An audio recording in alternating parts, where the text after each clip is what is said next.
जय हिंद। ये वीडियो है आप लोग को झगड़ों की पार्ट 10। इससे पहले हम आप लोग को पार्ट 9 यानी 9 वीडियो हम आप लोग को दे चुके हैं। वो वीडियो नहीं देखे हैं तो देख लीजिएगा, लिंक डिस्क्रिप्शन बॉक्स में मौजूद है। चलिए आप लोग को जानते हैं संसाधन विकास और उपयोग। ये चैप्टर आप लोग को क्लास 9वीं 10वीं 11वीं 12वीं 4 कक्षा में पढ़ने के लिए मिलेगा।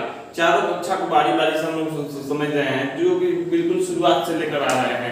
आप लोग वीडियो देख लीजिएगा तो कोई भी दिक्कत नहीं होगी वहां पे। तो आप लोग से रिक्वेस्ट है तो वो वीडियो भी देख लीजिएगा, तभी ये वीडियो को मजा आएगा समझने में। चलिए इसको भी समझ लेते हैं। संसाधन विकास और उपयोग। आप लोग को संसाधन के बारे में जानना है। संसाधन जो कि दुनिया के कोई भी पदार्थ हमारे लिए उपयोगी है, हमारे लिए फायदा पहुंचाता है, वो संसाधन है। आप लोग जानते होंगे, इसके बारे में हम बताते हैं। जो लोग वीडियो देख लिए हैं इसके बारे में बहुत अच्छे समझ रहे होंगे। आप समझ रहे होंगे जब एक चैप्टर का 10 वीडियो हो गया। ये आप लोग को इससे पहले हम आप लोगों को 9 वीडियो दे चुके हैं। ये पार्ट 10 है, जो कि आप लोग 10 वीडियो समझ रहे हैं कितना मतलब अच्छा समझा दिए होंगे। आप लोग समझ भी गए होंगे, कोई कमी भी नहीं होगी। चलिए आप लोग को पढ़ना है संसाधनों के उपयोग के संदर्भ में किए गए अंतरराष्ट्रीय प्रयास।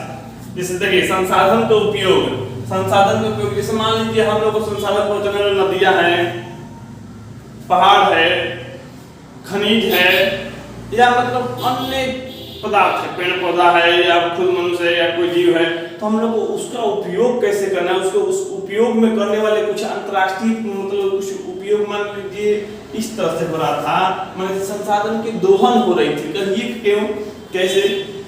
देखिए जैसे मान लीजिए लोहा की खान हो, कोयला की खान हो, पेट्रोलियम हो, या कोई पहाड़ हो, या सोन से मतलब सोन या नदी से मतलब बालू निकालना, कुछ भी करना, या धातु खनिज जीव को मारना, पेड़ काटना, ये सब संसाधनों का दोहन हो रहा था, अत्यधिक उपयोग हो रहा था, जो कि नहीं होना चाहिए। क्यों? क्योंकि हमारे फ्यूचर के लिए सोचना होगा। चलिए समझिए कैसे। जैसे मान लीजिए हमारे घर में अनाज है, हमारे घर में जो अनाज है उसको मान लीजिए संसाधन। असल में हमारे घर में जो अनाज है वो संसाधन ही है, लेकिन मान लीजिए कोई हमारे पृथ्वी का वो संसाधन है, वो अनाज जो है पृथ्वी के संसाधन है। पृथ्वी को मान लीजिए अपना घर, और जो हमारा राशन अनाज होता है उसको मान लीजिए संसाधन। अब बताइए हम अपने घर में क्या करते हैं? मामूली सा बात यही है कि हम लोग अपने भविष्य के लिए देख कर चलते हैं, अनाज को लेकर चलते हैं। जैसे मान लीजिए हम चावल की बोरी रखे हैं, 10 बोरी रखे हैं, तो हम मिलाकर चलते हैं, सोच बूझ के चलते हैं। तो हम कितने बोरी एक महीने में या एक दिन में मतलब कितना मात्रा में हम लोग चावल या मतलब अनाज खाएंगे, तो जाते अगला फसल हम लोग तैयार हो जाएगी, कोई दिक्कत नहीं होगी। तो हम लोग मिलाकर चलते हैं, ठीक ना?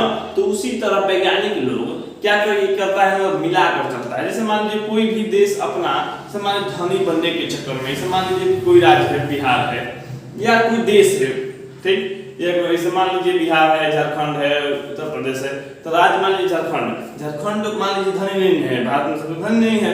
और धनी अगर बनना चाहे, खनिज है उसके पास, तो पूरा का पूरा खनिज एक ही बार में उड़वा दे, एक ही बार में निकाल दे, एक ही बार में उसको दे दे और मतलब खूब सारा पैसा कमा ले। ये नियम है नहीं, इसके लिए नियम बनाया गया है।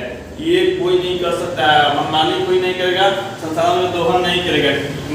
मतलब कहने का मतलब संसाधन बहुत बड़ा मात्रा में नहीं निकल पाएगा, उसके लिए नियम बनाए कितना संसाधन को निकालना है, कितना उपयोग करना है, चाहे कोयला हो, खदान हो, पेट्रोलियम हो, चाहे कुछ भी हो, उसके लिए नियम बनाया गया है। नियम बनाने के लिए कुछ अंतर्राष्ट्रीय प्रयास किया गया। अंतर्राष्ट्रीय प्रयास मतलब देश विदेश के लोग जाकर सम्मेलन किए, वहां बात विचार किए, विमर्श किए। तो हमारे देश में ये स्थिति है, ये दिक्कत है, मतलब ये सभी देश के वैज्ञानिक लोग गया वहां पे बात चला, बात किया, ठीक ना?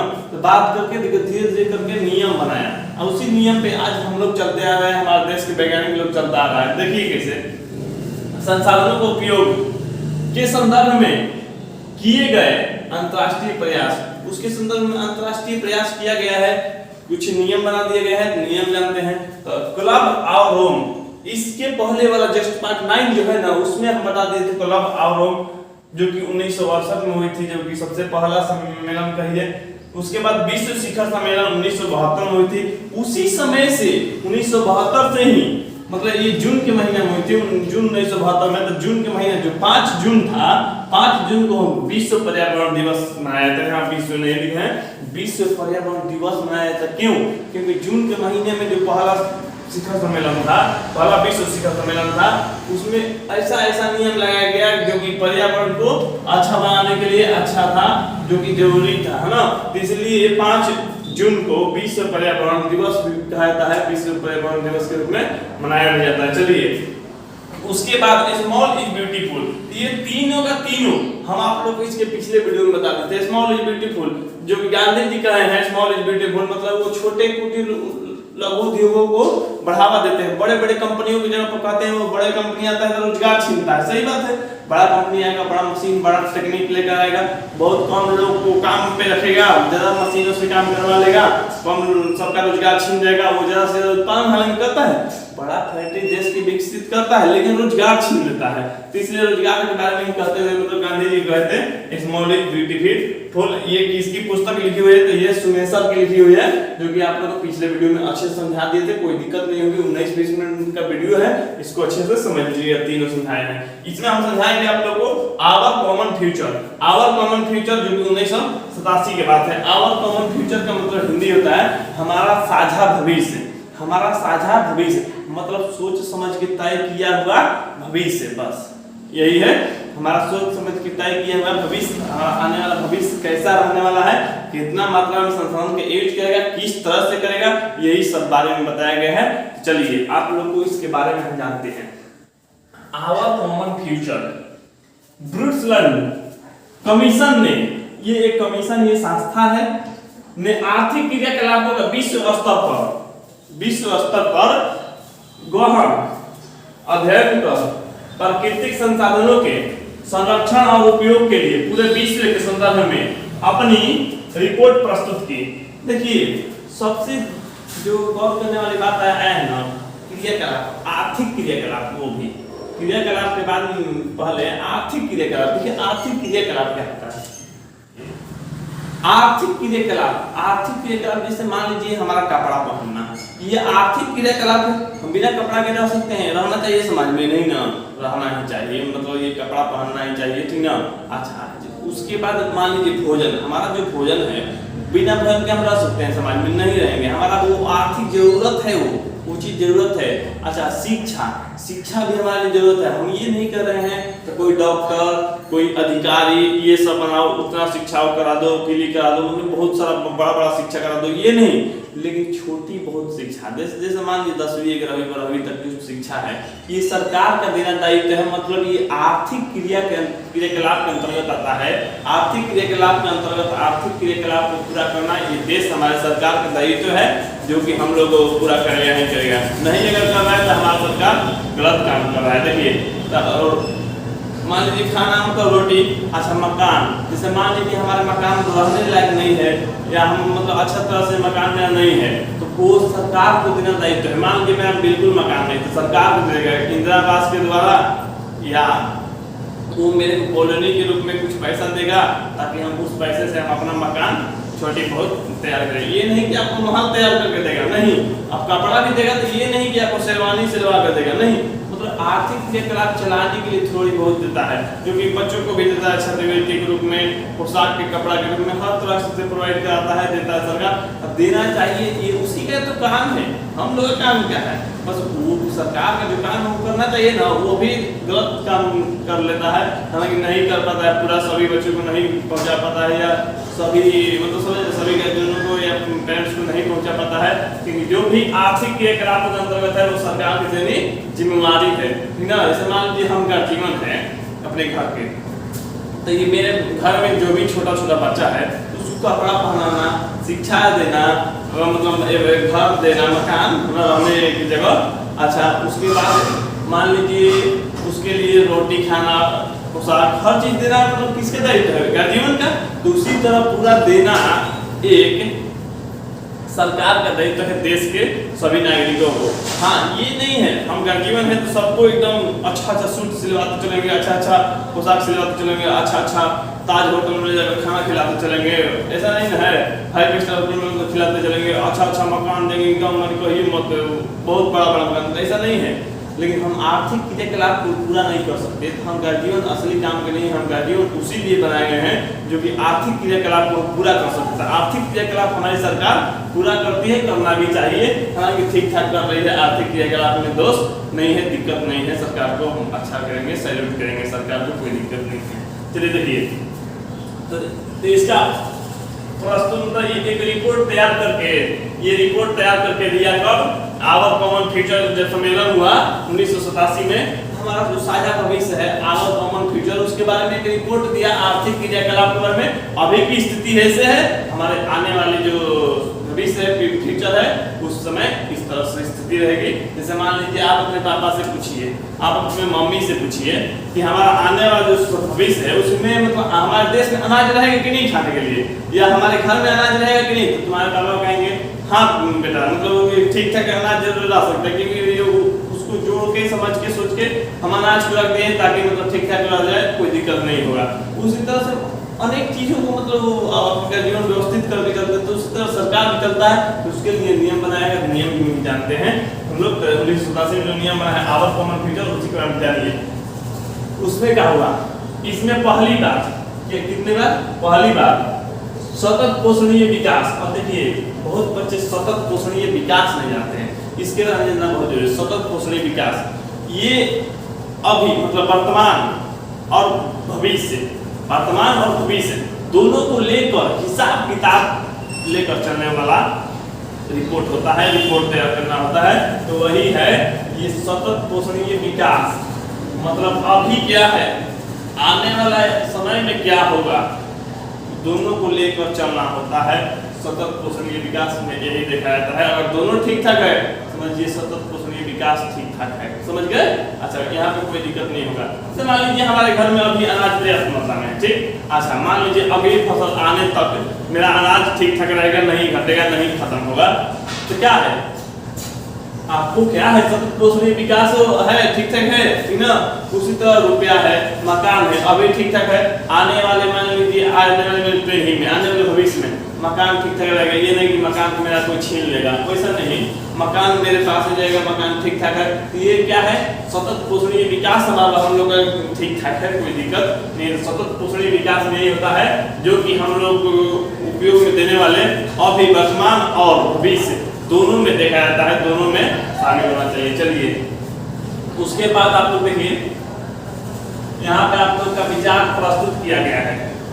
चलिए, बाद में इन्होंने हमारा साझा भविष्य, our common future, our common future या हमारा साझा भविष्य, आवर कॉमन फ्यूचर, यहाँ पे देखिए नाम से एक पुस्तक भी, क्या एक पुस्तक भी प्रकाशित की।